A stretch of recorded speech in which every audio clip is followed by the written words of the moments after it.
Hoxe lles damos a benvida desde o Pazo de Feiras e Congresos de Lugo, onde o pasado fin de semana se celebrou o primeiro Salón da Moto desta cidade, en donde, entre outras cousas, se puideron ver auténticas maravillas como este Excelsior de principios do século XX. Esperando que esta iniciativa teña continuidade no tempo, pasamos a mostrarlles o sumario do programa de hoxe.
O DS5 é a nova aposta de Citroën para esta exclusiva familia de modelos e ven a completar a actual gama composta polo DS3 e DS5. Chegará ao mercado en marzo e a súa presenza non pasará inadvertida.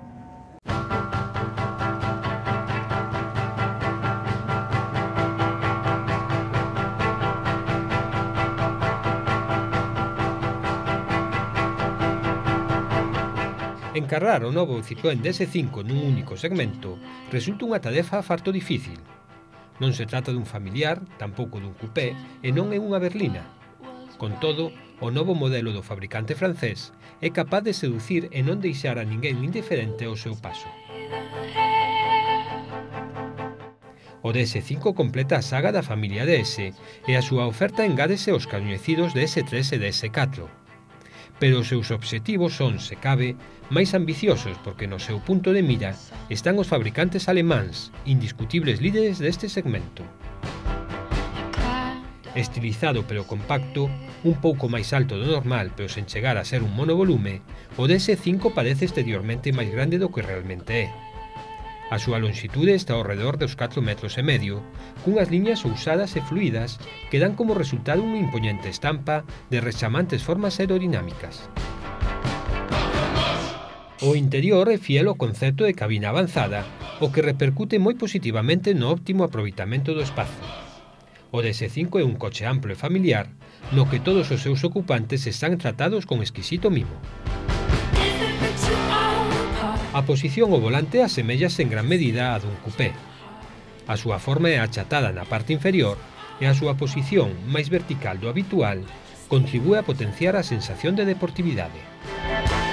O deseño do carro de mandos e da consola central está claramente inspirado na aeronáutica, o que lle dá un aspecto moderno e futurista apoiado sobre unha base de elementos que rezuman calidade e boa presenza.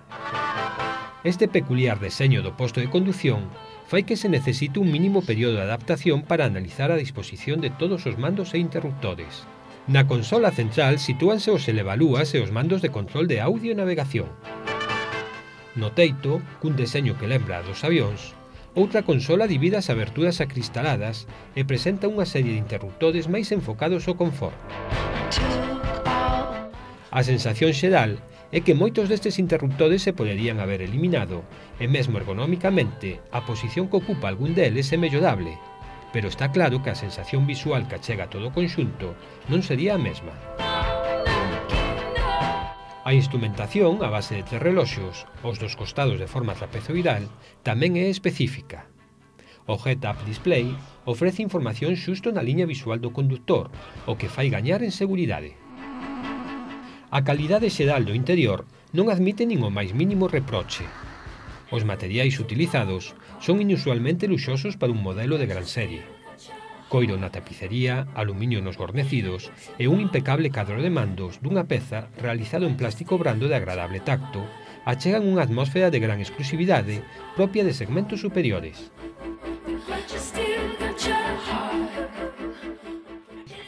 Na estrada, o DS5 móstrase áxil e con certas connotacións deportivas, achegadas polo seu chasis ensanchado nas súas vías e moi ben posto a punto nos apartados de dirección e suspensións.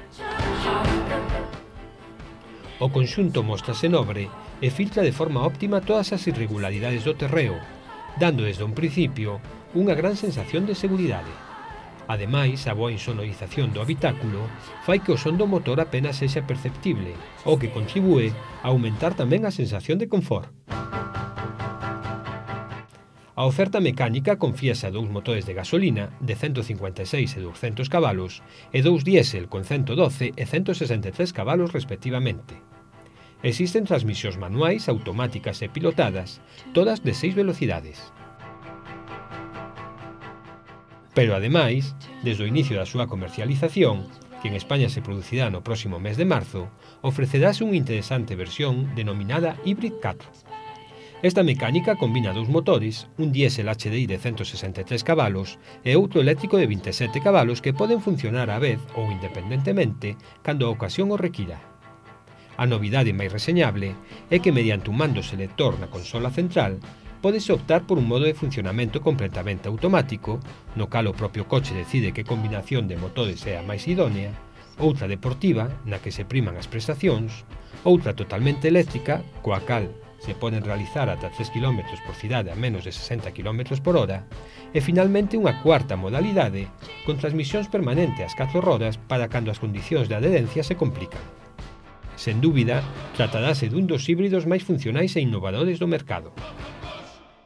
En canto a prezos, a marca declinou anticipalos, pero se finalmente resultan o suficientemente competitivos, suporán a guinda definitiva para facer que o novo DS5 se converta en todo un éxito de vendas.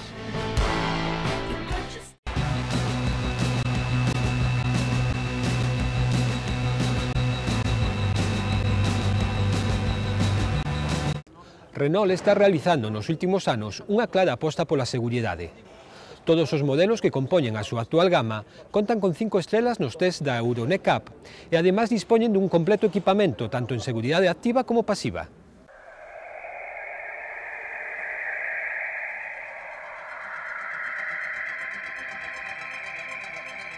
Como construtor de vehículos, unha das principais preocupacións de Renault é a seguridade dos seus pasaxeiros. Referencia en seguridade automobilística dende hai máis de 50 anos, basea a súa investigación na accidentoloxía e a seguridade real para realizar o deseño do equipamento que mellor se adapta á realidade das estradas do mundo enteiro. A este enfoque súmaselle o interese polas expectativas expresadas polos clientes para dar a confianza e a seguridade que necesitan como condutores e pasaxeiros, algo que se ve reflectido no traballo diario dos enxeñeiros, tanto nos modelos actuais como nos que están por vir. Bueno, Renault lleva más de 50 años haciendo investigación y desarrollo en temas de seguridad. Eso hizo que consiguiese el primer vehículo que obtuvo 5 estrellas en los test Euro NCAP, que fue con el Laguna, todo un hito en el tema de seguridad. Una marca generalista consiguió que la seguridad estuviese al alcance de todos. El vehículo más seguro en el mercado en su momento fue el Renault Laguna, por delante de las marcas premium. A partir de entonces Renault ha seguido investigando en investigación y desarrollo. Eso la ha llevado a ser la marca que en la actualidad tiene más vehículos con 5 estrellas de todo el mercado. Vuelvo a repetir, incluyendo las marcas premium, desde Clio, Megane, Scenic, Fluence, Laguna, Latitude, Coleos, este magnífico Scenic en el que nos encontramos. Entonces nos encontramos muy seguros. Eso hizo que también Renault fuese reconocida como la marca más segura del mercado. Esta prioridade fai que se superen cifras tan importantes como a que se conseguiu a finais de 2006, levando a cabo o test de choque número 10.000 no Centro Técnico de Lardy, en Francia. O persoal encargado deste tipo de probas efectúa cada ano miles de test na estrada en condición ás veces extremas, coa misión de estudar, analizar e perfeccionar a posta a punto dos vehículos da gama. Renault dá prioridade ao desenvolvemento das tecnoloxías máis eficaces que permiten previr, correxir e protexer, ofrecéndoas amplamente en toda a súa gama. Así, dende a xenética de concepción dos seus vehículos, todo xira ao redor da seguridade. En seguridad activa tenemos el control de estabilidad, antipatinado y el control de subviraje, que permiten un mejor control al conductor de las situaciones que se vaya encontrando en cada momento. En seguridad activa podemos nombrar también el regulador y limitador de velocidad, común en toda la gama Renault, que te permite llevar un control de los límites de velocidad, una conducción más relajada, sistemas de climatización que te permiten un ambiente más llevadero para una conducción también larga. Y como seguridad activa, el ABS con sistema de asistencia a la frenada de emergencia. También tiene el encendido de 4 intermitentes, que es un aviso para conductores externos. Un poquito más, hablando en profundidad, entretenimiento y demás para niños, puedes acoplarle, sobre todo en monovolumen, un sistema de DVD que le permitiría un entretenimiento al niño, mientras el padre delante va a poder ir escuchando la radio, un CD, cualquier sistema que a él le permita una conducción más relajada. Después tenemos el sistema de Bluetooth para una menor distracción a la hora de contestar alguna llamada. Ahora mismo en la gama Renault también estamos acoplando las luces de día para una mejor visibilidad de peatones, conductores. Tenemos una iluminación con un faro de doble óptica que te permite mejor visibilidad. También se le puede acoplar los faros de xenón, que te pueden dar para conducciones nocturnas un mejor confort.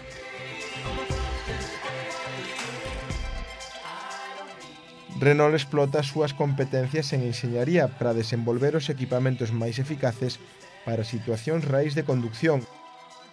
Nos seus últimos modelos de gama media alta, a marca francesa incorpora un dobre captador de choque lateral que activa os sistemas de protección 2 veces máis rápidos que os clásicos dispositivos. Pola súa banda, o sistema Renault de protección de terceira xeración limita o desplazamento do corpo cara adiante, tensando a correa á altura da cadeira ou o tórax, combinado co limitador de esforzo que reduce a presión exercida polo cinto no tórax e airbag adaptativo de 2 volumes que amortece ao final do choque. En seguridad pasiva tenemos los 2 airbags frontales adaptativos que permiten que según el impacto se inflen más o menos para evitar una abrasión en los ocupantes. Tendrías los airbags laterales de cadera y de tórax para un mejor envolvimiento en el caso de impactos también laterales. Y en cualquier equipamiento de la gama Renault se pueden acoplar también los airbags de cortina, que tanto traseros como delanteros. Tenemos también los cinturones con 3 puntos de anclaje y pretensores para las 5 plazas, los sistemas de ISOFIX para las sillas de niños, tanto en plazas delanteras, el airbag acompañante desconectable y los sistemas de ISOFIX también en plazas laterales traseras. Tenemos también un habitáculo indeformable que permite que en el caso de vuelcos y demás, lo que es el habitáculo de pasajeros no pierda su forma, para evitar golpes, roces y la sujeción del cinturón. A percepción dos clientes en canto a seguridade divídese en 7 componentes: o freado, a dirección, a estabilidade, a visibilidade, os equipamentos, a robustez percibida e a protección dos ocupantes en caso de choque. Estas premisas son tidas en conta por Renault, comprometéndose cada día a ofrecer equipamentos de mellor nivel e adaptalos aos diferentes mercados para ampliar a oferta xa existente en dispositivos de seguridade. Este compromiso coa seguridade fai que Renault sexa o constructor con máis modelos que conseguiron as 5 estrelas na EuroNCAP. En un primer momento empezaron haciendo especial hincapié en la protección de los ocupantes, tanto de los adultos como de los pequeños, con los sistemas de protección, pero últimamente están incidiendo bastante en los sistemas de protección de los atropellos en peatones, que es una de las causas de siniestralidad más importante hoy en día en nuestras ciudades. En Renault hoy en día cuidamos todo lo que es sistemas de seguridad, tanto para ocupantes del vehículo como para peatones. Y bueno, en el caso de un atropello, que sería lo más común para dañar a un peatón, tenemos una buena frenada, que lo que va a permitir es que el impacto sea un poquito menor, y en el caso de no dar frenado, pues unas líneas más suavizadas que evitan pues roces, cortes, y una carrocería también que absorbe un poco el golpe que se le pueda dar al peatón. Con todas estas premisas, Renault non fai senón que manterse fiel ao compromiso de ofrecer unha gama de vehículos cada vez máis equipada, poñendo os máis modernos dispositivos de seguridade ao alcance de todos os seus clientes.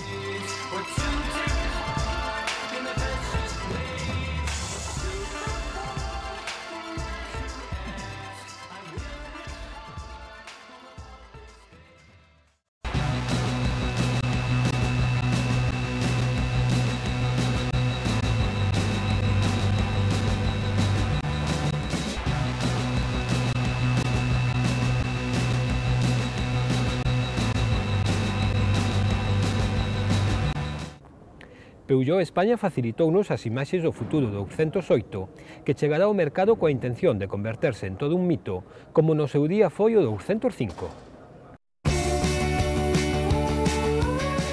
Tal e como pasou no seu día co 205, Peugeot quere volver revolucionar o segmento dos utilitarios cun modelo que supón unha importante evolución con respecto ao que xa existe no mercado. Na práctica, o 208 quizáis non o teña tan fácil como tivo no seu día o seu predecesor, pero do que non cabe dúbida é que será un modelo cunha gran capacidade de seducción. O 208 estará dispoñible en carrozarías de 3 e 5 portas, aínda que tampouco se descarta unha de 4. Con relación ao actual 207, o novo modelo é 7 centímetros máis curto, pero iso non repercute na habitabilidade interior nin na capacidade do maleteiro, que aumenta en 15 litros ata chegar a un volumen de 285, o que o colocan entre os mellores do seu segmento.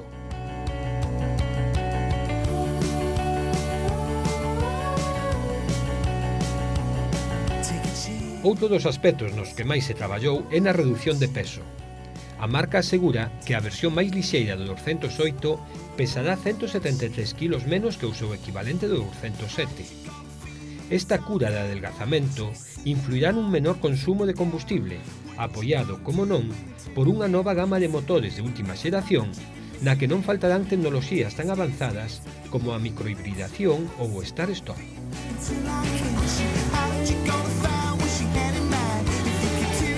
A nova xeración de motores que impulsará o 208 destacará pola súa eficiencia.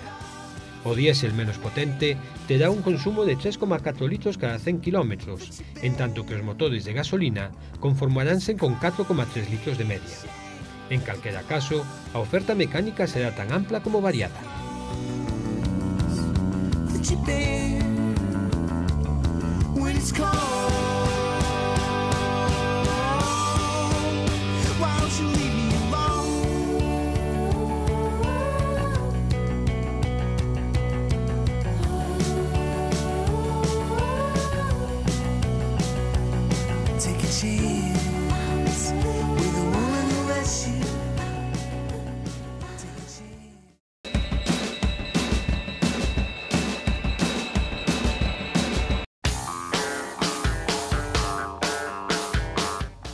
O novo Lancia Tema terá un abanico de prezos que se sitúa entre os 43.900 e os 54.300 euros.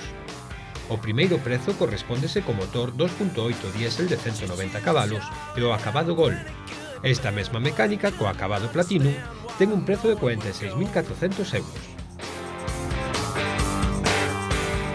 As versións máis potentes co motor de 240 cabalos están á venda por 51.000 euros co acabado Platinum e por 54.300 euros co acabado Executive. Con relación ao equipamento, todas as versións do Tema incorporan un completo equipamento de serie.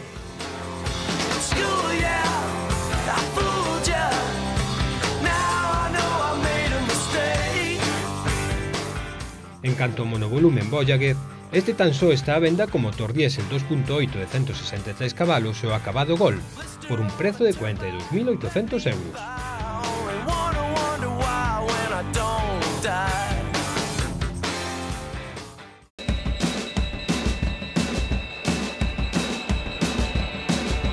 Sergio Vallejo vende impoñerse na pasada edición do Rally de Córdoba. Esta é a segunda victoria do piloto de Meira ao volante do seu espectacular Porsche 911 GT.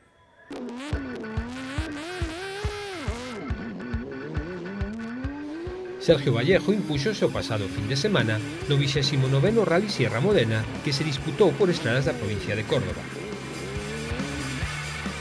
O piloto de Meira conseguiu así o segundo triunfo desta temporada ao volante do seu Porsche 911 GT, o que supón toda unha inxección de moral para o equipo lucense de cara á súa participación na última proba do campeonato, o Rally Race de Madrid, que se disputará o próximo 26 de novembro.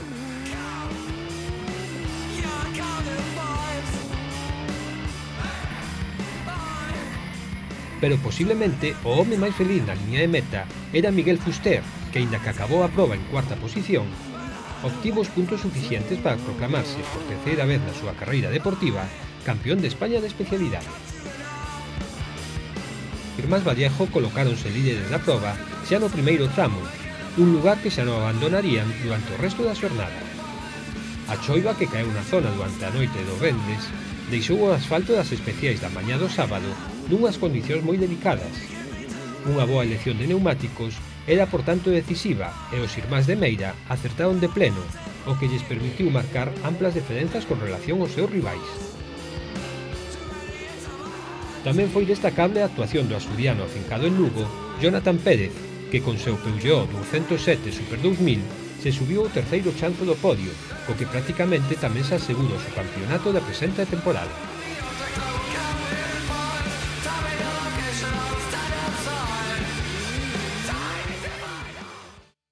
E para despedirnos facémolo con imaxes da última proba disputada do Mundial de Turismos, no que a marca Chevrolet fixo un excepcional dobrete. Pero antes recorden que o motor volverá a ser protagonista o vindeiro fin de semana neste mesmo Pazo de Feiras, onde se celebrará a segunda edición de Cars Outlet, onde se mostrará unha ampla exposición de vehículos usados e seminovos. Ata a próxima semana.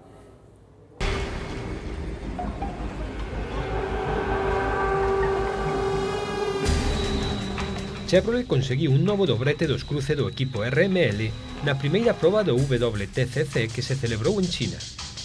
Alain Menu gañou a primeira carreira e Ivan Miller logrou o triunfo na segunda. Pola súa banda, Rob Huff subiu dúas veces ao podio ao terminar terceiro en ambas mangas.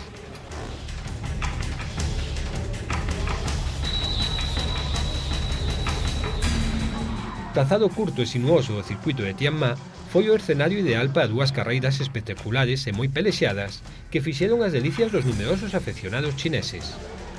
Grazas aos seus bons resultados, Ivan Miller puido ampliar en 20 puntos a súa ventaxa sobre Rob Huff. O título decidirase dentro dun fin de semana no Gran Premio de Macao, que pecha o campeonato.